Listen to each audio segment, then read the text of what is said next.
কথা হজম করতে শিখুন। এটা অনেক বড় গুণ, আপনাকে জিততে সহায়তা করবে। কথা না বাড়িয়ে নীরবে কাজ করে যান, আপনার কাজই আপনার হয়ে কথা বলবে।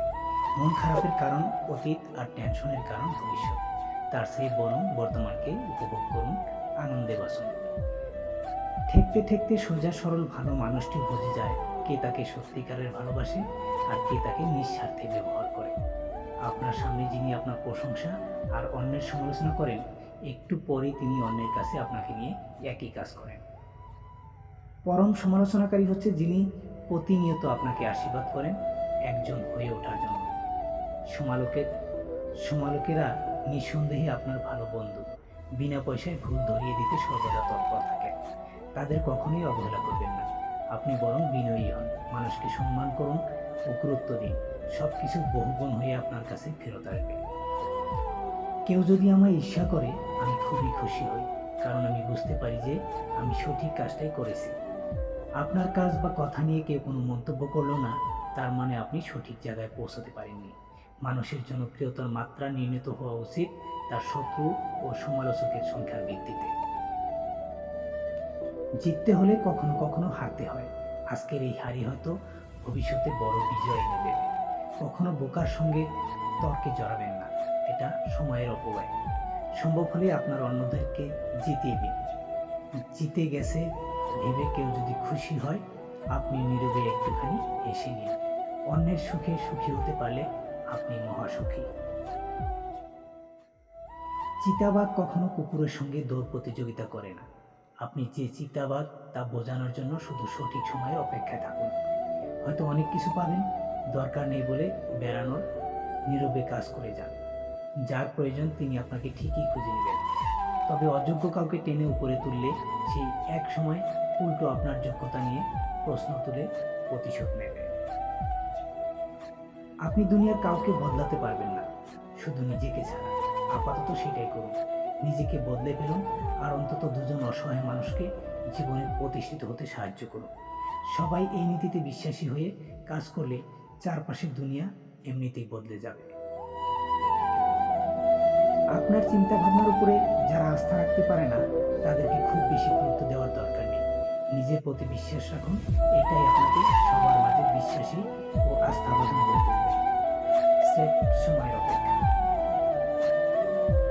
জীবনের পরীক্ষায় অনেকেই হেরে যান, কারণ তারা অন্যকে কপি করার চেষ্টা করে, কিন্তু তাদের আসলে জানা নেই প্রত্যেকের প্রশ্নপত্রটাই আলাদা।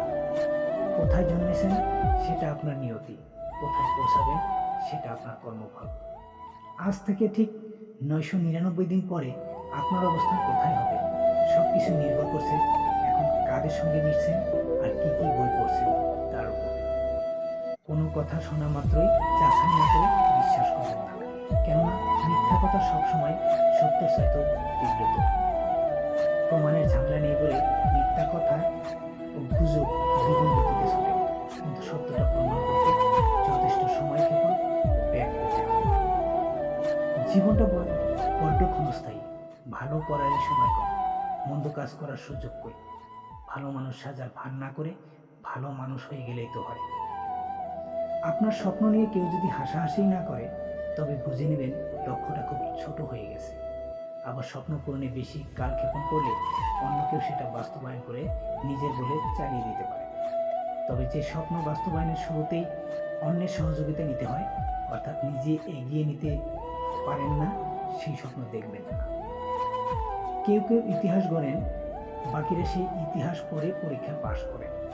বিখ্যাত মানুষের সঙ্গে সেলফি তুলে পোস্ট না দিয়ে এমন কাজ করুন যাতে অন্যরা আপনার সঙ্গে ছবি তুলে সামাজিক গণমাধ্যমে পোস্ট করে। মানুষ মাটি দিয়ে তৈরি, মাটিজাত খাবার খেয়ে বাঁচে, মৃত্যুর পরে আবার মাটিতে মিশে যাবে। তার কি অহংকার ও রাগ করা সাজে? মানুষের গ্রহণযোগ্যতা কখনো ফেসবুকে লাইকের সংখ্যা দিয়ে যাচাই করা যায় না। মৃত্যুর পর ওনার জানা যায় কজন হাজির হলেন, সেটাও দেখার বিষয়। সুস্থ দেহ প্লাস প্রশান্ত মন সমান সমান উপভোগ্য জীবন। শরীরের সুস্থতার জন্য চাই পরিমিত খাদ্যাভ্যাস, আর মনের প্রশান্তির জন্য চাই রুচিশীল পাঠ্যাভ্যাস।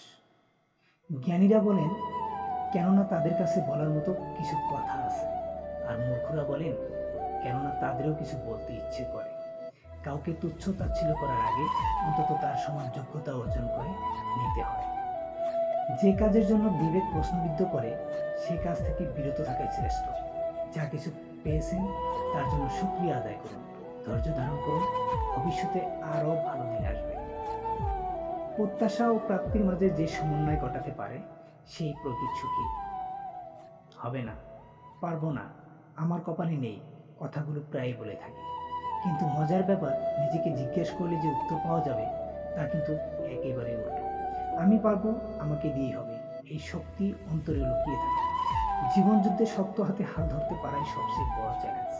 নেতিবাচক ভাবনার টান ইতি বেড়ে যাবে জীবনের গতি। মস্তিষ্ক কখনো অলস সময় কাটাতে পারে না, সর্বক্ষণ কিছু না কিছু চিন্তা করবে। মজার ব্যাপার হলো, আপনি যখনই আগের চিন্তা ডাউনলোড করে ফেলবেন, অর্থাৎ কাগজ কলম নিয়ে লিখে ফেলবেন এবং কাজে প্রয়োগ করবেন, মস্তিষ্ক কেবলমাত্র তখনই নতুন কিছু ভাববার সুযোগ পায়। নচেত আগের চিন্তাটাই মাথার মধ্যে ঘুরপাক খেতে থাকে। কোনো একটা চিন্তা কাজে পরিণত না করে মাথায় নিয়ে বসে থাকলে নতুন চিন্তা মাথায় আসে না, ঢোকার জায়গা পায় না, কোনো পরিকল্পনাই গ্রহণযোগ্য নয় যতক্ষণ না সেটি বাস্তবায়িত হচ্ছে। তাই মাথায় যত বুদ্ধি আসে যত দ্রুত সম্ভব কাজে লাগান, হয় লাভ হবে নইলে অভিজ্ঞতা হবে। অর্জন হিসেবে কোনোটাই মন্দ নয়। পৃথিবীতে এমন কোনো কাজ নেই যা করলে জীবন ব্যর্থ হয়।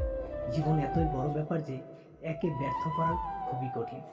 যারা কোনো কালেই কিছু করবে না তারাই কেবল বলে অসম্ভব। এই জগতে মানুষের কাছে অসম্ভব বলে কিছুই নেই, থাকতে পারে না। এই পৃথিবীতে অসম্ভব বলে যদি কিছু থাকে সেটা আছে কেবল মূর্খ ও অলসদের অভিযান।